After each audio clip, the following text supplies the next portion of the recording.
Welcome back to the channel and welcome to this episode of Mark's Garage. It's Thanksgiving week. It's a great opportunity to really stop for a minute, reflect, give thanks for all the great things in our lives, our families, our friends, our health, and of course our hobbies, motorcycling and power sports and all of that. It's pretty special for sure. Okay, another thing that I'm very thankful for is a local resource right here in Elkhart Lake called Wolf Motorsports. And they really have two sides to their business. One is automobiles, so domestic and import and race cars, and they do everything, service, repair, all kinds of stuff. But there's the other side, which is power sports. So there we're talking motorcycles, ATVs, jet skis, snowmobiles, mopeds, all of that stuff. And today we're going to head over, we're going to meet Josh, who runs the power sports side, and we're going to get a tour. We're going to talk to Josh, and we're going to learn more about Wolf Motorsports on the power sports side. I used Josh when I had my 2018 Honda Goldwing. We put some new tires on it, did a great job. But we're going to head over to Wolf Motorsports and Power Sports and check it out.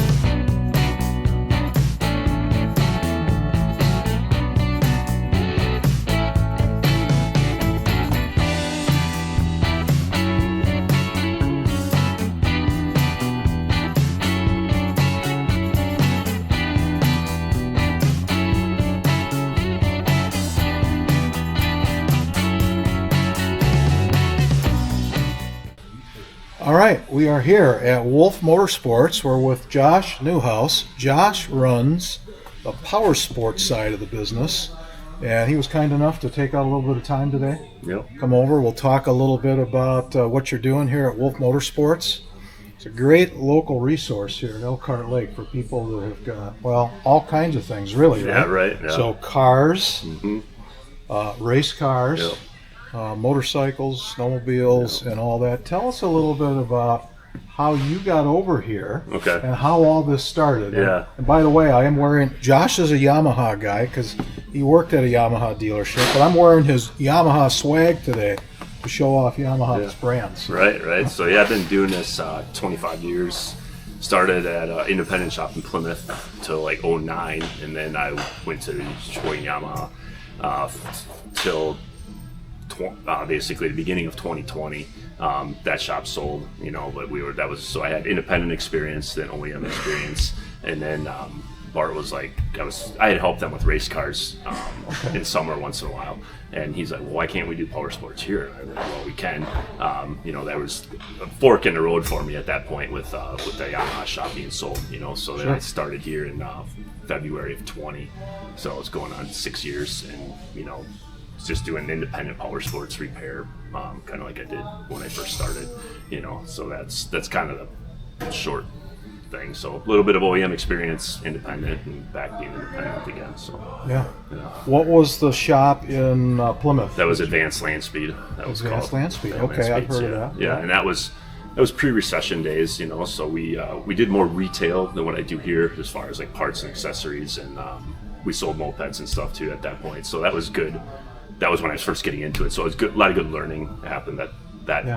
Just customer service, sales and service, and then when I went to Yamaha, I was just service there. Was a service manager, but not in the sense of what a service manager is nowadays. That was wrench all day and whatever. Still did some warranty work and stuff, like warranty stuff. So I was kind of service manager there too. Well, I remember visiting Josh at Sheboygan Yamaha, and the size of the dealership and what you did, maybe non-traditional. You did a lot. Yeah, right. It was kind of an older way of doing it that's really faded out nowadays. Yeah. You know what I mean? But I loved it, and it's probably part of the reason I couldn't fit with the newer ways of you just do this and there's layers in front of you and layers behind you. It was a little not for me. Well, I'm glad you're over here. Yeah, but, this looks like it's working out pretty It well. works out great. Yeah, it's been really good. Yeah. I was looking at the forecast for tomorrow. A chance of snow, whether it happens or not, we have no idea. But this is transitioning from motorcycles and three-wheelers and all that over to snowmobiles now, isn't it? Yeah, snowmobiles, ATVs. I mean, We'll take a quick camera shot here over the. I sold another plow yesterday and ordered it into side-by-sides. But yeah, there's all kinds of stuff here. There's some motorcycles left, but yeah, lots of snowmobiles are starting to come in, and engines and stuff tore apart, whatever. So Yeah. a lot of pre-seasons on the snowmobile this time of year. What do you like to work on? I mean, if I like motorcycles the best probably. Yeah. But, well, that's good. I don't mind the snowmobiles. There's definitely more wearable items on snowmobiles than there is motorcycles, and the customer has a short window to ride them. Okay. So when they come in this time of year, the goal is to catch anything that won't make the season. Motorcycle people are like, well, whatever, it's a little longer season. I'll get the tire later, whatever. The snowmobiles, they got belts, they got clutches, either wheels, it just skis, skis that wear out, carbides that wear out, all that kind of stuff. But I do like working on ATVs too a lot. A lot of guys don't because they're dirty and stuff. But I like bringing them back to best functioning for them because it's so much of them. That's probably one of the most neglected people. By the time they bring them here, there's a pretty long list of stuff they need. Not all of them, but but yeah, I mean, motorcycles are fun. But in this, where we live, you got to do snow too. It's just part of the deal. So it'd be the long winter unless you're going to get into restorations or something like that to keep you busy. So yeah, I would say motorcycles would be probably the number one. But I like working on all of it. So one of the things that Josh works on, because our local ride group and the area here of Elkhart Lake has quite a few people with Honda Goldwings. Yeah, that's been very growing. and the vintage of those goes back to the previous generation to the current generation. And I think last time later this summer I came in, quite a few of them. Yeah, we had a sitting outside. Like every version. Yeah. yeah. So yeah, that's and I don't know. I think it's word of mouth, your group and people talking, just telling people to come here.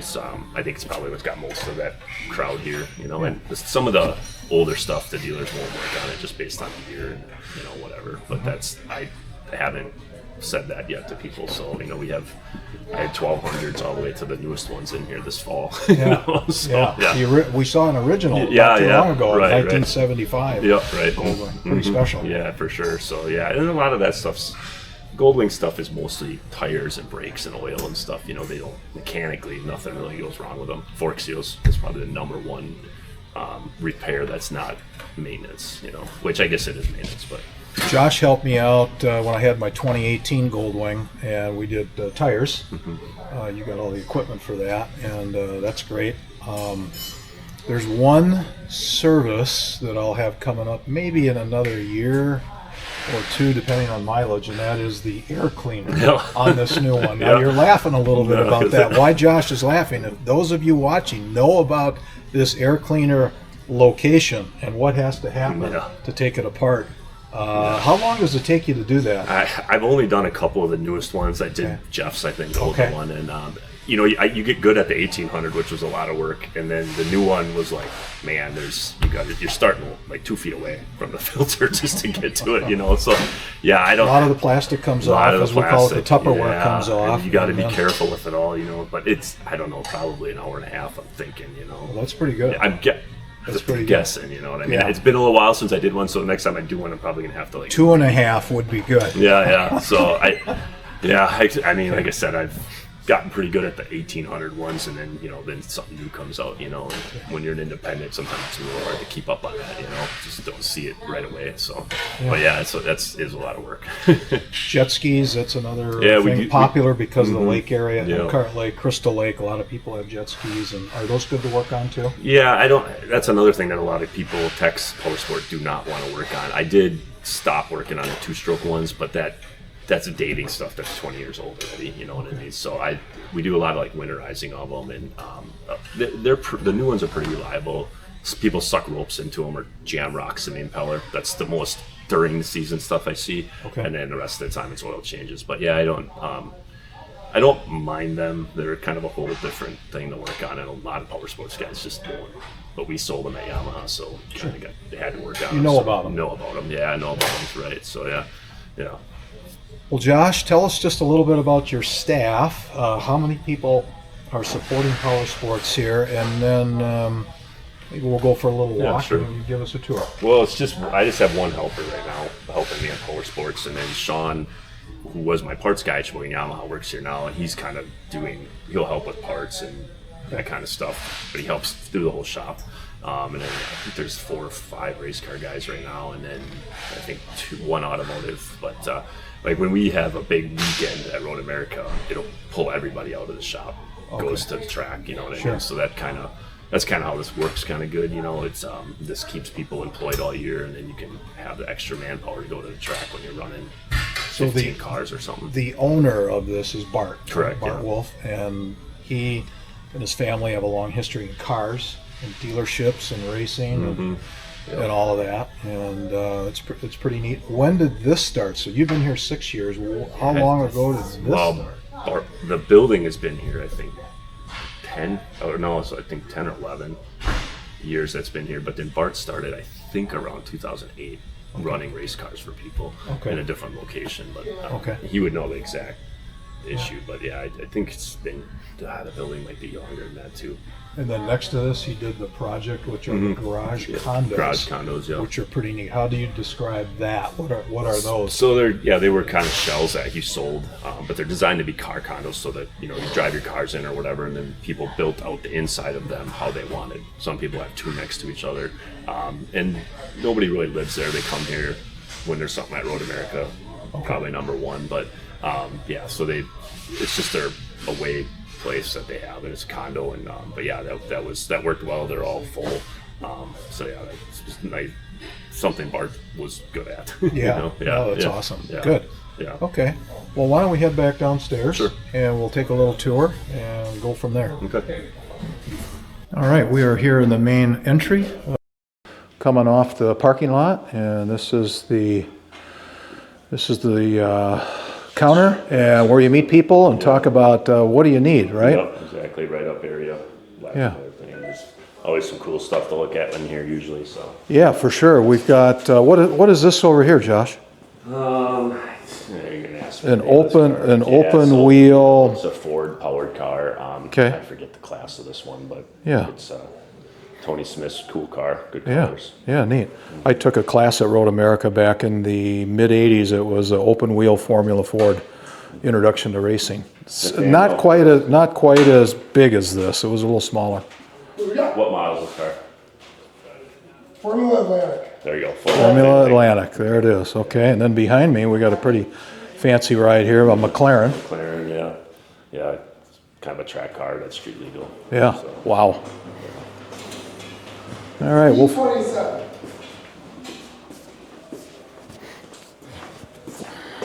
So yeah, then Power Sports is on this side of the building. We're working on that.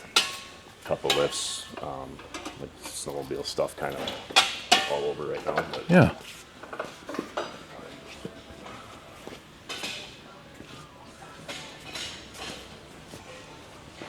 And about right here, obviously, it transitions to race cars that are in various, because of the off season, it's in various forms of disassembly, mid-season repairs, updates. Sure. That kind of stuff going on there. But yeah. So, MP3 cars along here. These are prototypes? Yeah. Mm-hmm. Wow. Yeah. MP3s, these two. Wow. There's some S2 stuff there, Sports 2000s. Okay.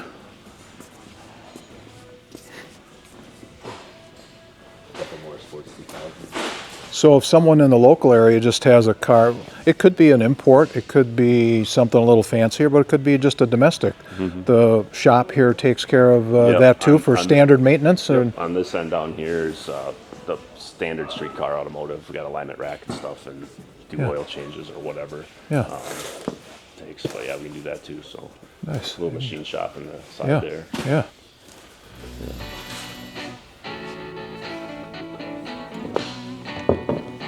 Looking good. Yeah, you don't get bored looking at stuff. Yeah, I can see that. That's terrific.